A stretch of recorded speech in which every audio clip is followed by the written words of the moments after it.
Magandang araw! Ang ibabahagi ko ngayong araw ay mensahe sa akdang Ako Po'y 7 taong gulang. Magbasa, makinig, matuto at magsaya. Ako si Binibining Menya. Handa na ba kayo?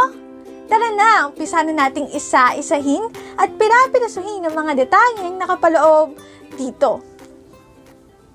Tulad ng binanggit ko kanina, ang ibabahagi ko ngayong araw ay tungkol sa mensahe sa akdang Ako Po'y 7 taong gulang. Ang kahirapan ng buhay ay ang nagiging bunsod upang ng ibang magulang ang kanilang mga. Mula sa kwentong Ako Po'y 7 taong gulang, ipinaaabot nito sa ating gobyerno ang pagpapaigting ng kumpanya upang matigil na ang ganitong gawain, lalo na sa parte ng mga bata nang dahil lamang sa kahirapan. Kakaroon ng programa na tutulong sa mga pamilya na mabigyan ng hanap buhay at oportunidad ng mga bata na makapag-aral at mabantayan ang kanilang karapatan na sa murang edad ay nararapat sa paaralan at hindi sa pagtatrabaho.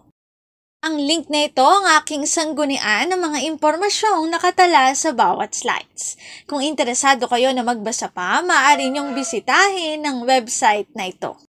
Mensahe sa akdang Ako Po'y 7 taong gulang.